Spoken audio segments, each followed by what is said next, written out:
नमस्कार, म हुँ दया। अहिले तपाईँ हेरिराख्नुभएको छ दीप ज्वाला राष्ट्र दैनिक पत्रिका च्यानलबाट हो। अब तपाईँहरू आजभोलि जनता यहाँको नेपालगञ्ज उपमहानगरपालिका वार्ड नम्बर 9 का वडावासी किन परेशान छन् त भने तपाईँलाई अहिले ताजा खबर र स्थलगतको म समाचार तपाईँहरूलाई म जानकारी गराउँदैछु। म जानकारी गराउँछु र देखाउँछु भूमिगत। ल हेर्नुहोस्, म अहिले केही व्यक्तिहरूसँग वडावासीका केही व्यक्तिहरूसँग म केही जानकारी लिन्छु। जानकारी लिएपछि तपाईँहरूलाई पनि थाहा हुन्छ कि यहाँका जनता किन पीडित छन्। अहिलेसम्म वर्षौँदेखि दुःख भोग्दै आइराखेका छन्। त्यसले गर्दाखेरि तपाईँहरूको माझमा म केही समाचार छोड्न चाहन्छु। ल हेर्नुहोस् त, म केही सोधौँ है।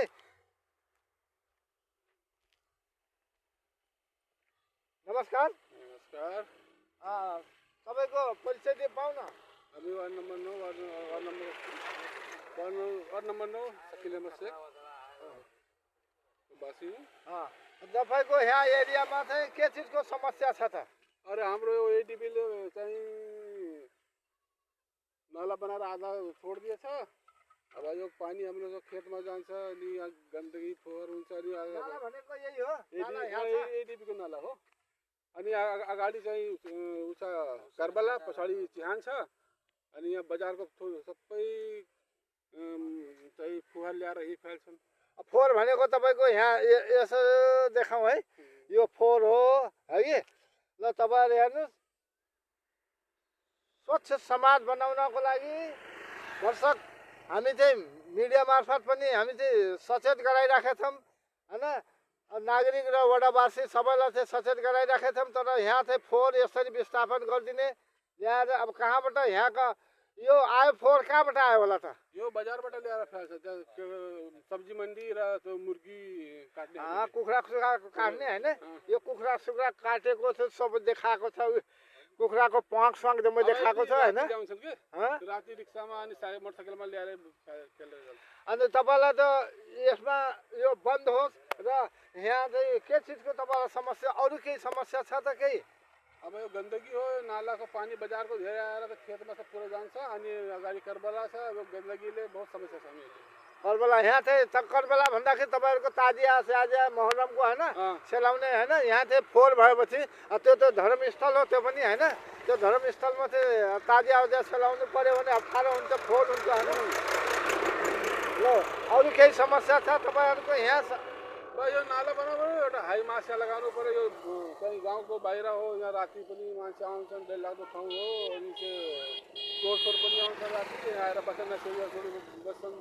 अच्छा, यो उहाँको भनाइ के छ भने यो एरियामा अँध्यारो छ, उज्यालो नभएर यहाँ चाहिँ नसेडी र अवैध किसिमका गतिविधि गर्नेवाला पनि यहाँ बस्ने गर्छन्। र रातिको बेलामा कोही आवत जावत गर्ने मान्छे छ भने त्यसको पैसा पनि खोस दिने र उनलाई दुःख दिने, कुटपिट गरिदिने जस्ता पनि क्रियाकलाप हुँदै आइरहेछ वर्षौँदेखि।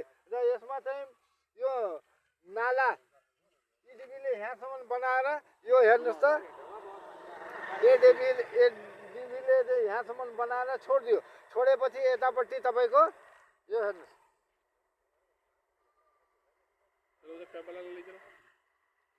यो नाला चाहिँ त्यहाँ ऊ थियो, पुल छ। त्यो पुलको अलि यतापट्टिसम्म छोडिदिएछ, बनाउन छोडिदियो। बनाउन छोडिदिएपछि अब चाहिँ यहाँको चाहिँ पानी चाहिँ जमेर यहाँ करबला छ, धर्मस्थल छ।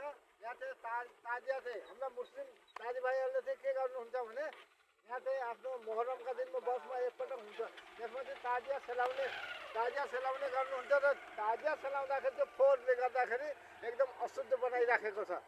यो अशुद्धतालाई एकदम निर्मल पार्नको लागि, एकदम शुद्ध गर्नको लागि चाहिँ सरकारसम्म चाहिँ उहाँ वडावासीहरूको चाहिँ अनुरोध छ कि यसलाई चाहिँ यो ठाउँमा चाहिँ एउटा हाई मार्क्स लगाइदियो भने यहाँ चाहिँ चोर पैठारी गर्ने, यताउता गर्ने र बस्ने नसेडीहरू चाहिँ उहाँहरू बस्न पाउनुहुन्न। र हाम्रो आवत जावत गर्ने टाइम बिटाइम चाहिँ आवत जावत गर्ने गाउँका मान्छेहरूलाई पनि सुरक्षित हुन्छ र यहाँ पनि सुरक्षा हुन्छ। र नाला निर्माण कम्तीमा हजुरको यो नाला कम्तीमा 200 मिटर छ यहाँदेखि।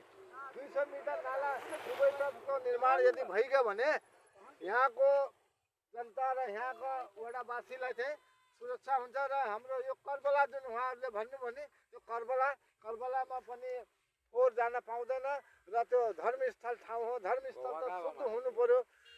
कर्बला भनेको त एकदम राम्रो ठाउँ हो होइन। त्यसलाई चाहिँ अहिलेसम्म सरकारले हेलचक्राइ गर्दै आएको थियो होइन, वास्ता गरेन पटक पटक। तपाईँहरूलाई पहिला पनि भन्नुभयो, तपाईँहरूले यसभन्दा पहिला कसैलाई भन्नुभयो यस बारेमा? अरे वडामा भनिसकेछु के वास्ता गरेन। नगरपालिकालाई मेयर साहबले पुरा लाएर हेराइदिएछु, मेयर साहबले पनि के वास्ता गर्नु भएन के। ए दिन पनि आयो 2-3 चोटि ऊ पनि देख्यो के गरेन ल, वास्तै गरेन। हाम्रो दिन त झन् खतम मान्छे यो अहिलेको जति नेता छन् सबै लुटफाट मात्रै मचाउने भयो। काम थोरै गर्छन् यिनीहरू, खालि भोकाल बनाएर घुम्छन् बजारमा। तपाईँहरूको सुनवाई भएन? पटक पटक तपाईँहरू जानुभयो, उहाँहरू नगरपालिका जानुभयो, नगरपालिकाबाट हाम्रो नेपालको उपमहानगरपालिका वार्ड नम्बर 9 का वडा अध्यक्षलाई र उहाँका अरू जनप्रतिनिधिहरूलाई पनि धेरै पटक चाहिँ अनुरोध गर्दाखेरि पनि उहाँहरूले त्यति केयर गर्नु भइदिएन। उहाँ चाहिँ वास्तै गरिदिनु भएन उहाँहरूको होइन। त्यसले गर्दा उहाँहरू साह्रै पीडित हुनुहुन्छ उहाँहरू। अब यहाँहरूको यहाँ जति नेपालगञ्जको फोहोर आउँछ, तरकारी मुर्गावाला हो, सब लाएर यहाँ फाल्छन्। अँधेरो पाएर यहाँ फालिदिन्छन्। कब्रस्तान छ, कर्बला छ, सबै गन्दगीमा सब राखेको छ हामीहरू। यहाँ चाहिँ अरू पनि गतिविधि नेताहरू त केही देखिन्न कि यहाँ। अरू पनि गतिविधि नराम्रै गतिविधि हुँदो रहेछ भन्ने सुन्नमा आएको छ कि कस्तो हुन्छ? अरू केही छ समस्या? समस्या धेरै छन्। नसडीहरू बस्छन् यहाँ। रात बिरात मान्छेहरू आउट जाउट गर्दाखेरि लुटपाट भएको छ यस्तो भइरहेछन्। हो, यस्तालाई चाहिँ रोक्नको लागि गतिविधि यो चाहिँ अवैध गतिविधि भइरहेको छ। यसमा चाहिँ आउट जाउट गर्ने रात बिरात मान्छेहरू, गाउँका मान्छेहरू, सोझा साझा मान्छेहरू कहीँ बजार गएका छन्, कोही उपचार गराउन गएका छन्, कोही उपचार गराउन हस्पिटलमा। अब रात बिरात त्यो मान्छेहरू हस्पिटल जाउन् भने कसरी जाने? डर त्रास हुन्छ, पैसा पनि खोजिदिन्छन् यहाँ। त्यसले गर्दाखेरि त्रास छ। अब उहाँहरू चाहिँ यही अनुरोध गर्नुभएको छ, पटक पटक अनुरोध गर्दै आइराख्नु भएको छ कि मतलब अब बाध्य भएर चाहिँ मिडियाको सहारा लिनुभएको छ उहाँहरू कि तपाईँहरू पनि हाम्रो सहयोग गर्नु भएन भने हामी कहाँ जाने त? नेपाल सरकारका हाम्रो जनप्रतिनिधि आउनुभएका छ होइन, उहाँ निर्वाचित भएर उहाँलाई चाहिँ हामीले भन्यौँ, अनुरोध गऱ्यौँ, तर उहाँले त्यति केयर गरिदिनु भएन, हाम्रो समस्या समाधान भएन।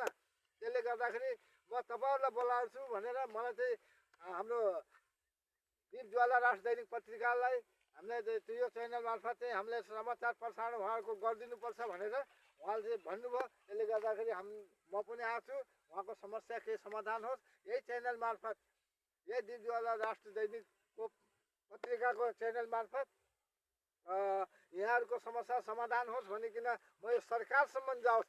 र कृपया तपाईँहरू पनि यसलाई चाहिँ यति लाइक र सेयर यति कमेन्ट गरिदिनुहोस् कि यो सरकारसम्म जाओस्। अहिले नयाँ सरकार हाम्रो बालन सरकारको अहिले आएको छ, घन्टी सरकार, राष्ट्र शोषण पार्टीको सरकार आएको छ र यहाँबाट विकास पक्कै हुने हो, यो पुरा नेपालीलाई विश्वास छ।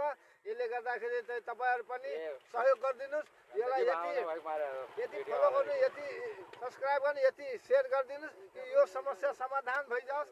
यहाँ समस्या समाधान नभएर यहाँहरूको जनताहरू धेरै पीडित छन्। अरू केही भन्नु छ भने म सोधौँला। अरू केही छ? ल म यति नै हो। यो स्थान त तपाईँहरू त्यो रोड्नुभएको छ होइन? कुन ठाउँमा हाई मास लगाउन उचित होला? वार्ड नम्बर 9 को कुन स्थानमा? अरू ठाउँमा त लागेको छ। अब हाम्रो 4वटा चाहिँ हाई मास आएको थियो, 4वटाले हाम्रो वडा अध्यक्षले चाहिँ वार्ड नम्बर उतै एउटै ठाउँमा लगाइदियो। एउटै ठाउँमा, एउटा पनि यो टोलमा दिएन। त्यो अन्याय भयो। वडा अध्यक्षले अहिले वार्ड नम्बर 9 का वडा अध्यक्ष हाम्रा जनप्रतिनिधि उहाँहरू पनि भोट दिएर जिताउनु भएकै हो। उहाँहरूलाई उहाँबाट पनि मत पाएर नै विजय हुनुभएको हो होइन। उहाँले चाहिँ त्यति केयर गरिदिनु भएन। हाई मास 4वटा आएको थियो कहिले वार्ड नम्बर 9 का लागि। र उहाँले के भन्नुभयो भने अहिले हाम्रो साथीले जवाब दिनुभयो कि हाम्रो च्यानल मार्फत केही भन्नुभयो कि जानकारी दिनुभयो कि 4वटा हाई मास जुन थियो आफूले रोजेको ठाउँमा र एकै ठाउँमा नजिकै नै हालिदिएर यहाँ चाहिँ अनुरोध गर्दा पटक अनुरोध गर्दाखेरि पनि उहाँले त्यति केयर गर्नु भएन। त्यसले गर्दाखेरि अब चाहिँ पुनः म मिडिया मार्फत तपाईँले गरिदिनु भएन भने प्रसारणमा अन्य मिडियाहरूलाई बोलाएर पनि यो कार्य गराउँछु, जसरी पनि सरकारसम्म पुर्याउँछु भनेर उहाँहरूले चाहिँ भनिराख्नुभएको छ र जानकारी पनि दिनुभएको छ। त्यसले गर्दाखेरि म यही च्यानल मार्फत जानकारी दिन चाहन्छु, सरकारसम्म पुगोस्। तपाईँले पनि सेयर गर्नुहोस्, कमेन्ट गर्नुहोस् र लाइक गरिकन सब्सक्राइब गरिकन पुर्याइदिनुहोस् ताकि यो सब यहाँको समस्या समाधान होस्। यहाँका यतापट्टि तपाईँको यो महापुरुवा गाउँ हो, हेर्नुहोस् यो महापुरुवा टोल, यो यतापट्टि हाम्रो बाबु गाउँ छ र यहाँहरू चाहिँ हाम्रो नेपालका डुम्मा नगरपालिका वार्ड नम्बर 9 बिरली पुरुवाका हाम्रा साथीहरू हुनुहुन्छ यहाँहरू। त्यसले गर्दाखेरि अब उहाँहरू साह्रै पीडित हुनुहुन्छ। उहाँहरूले लाइक यति सुझाव दिनुभयो, यति भन्नुभयो, जानकारी दिनुभयो, धेरै खुसी लाग्यो। यहाँको जानकारी चाहिँ हामी चाहिँ यही च्यानल मार्फत पुर्याउने गरिराखेका छौँ। ल बाँकी जे हुन्छ पछि अरू अन्य समाचार दिँदै गरौँला। नमस्कार।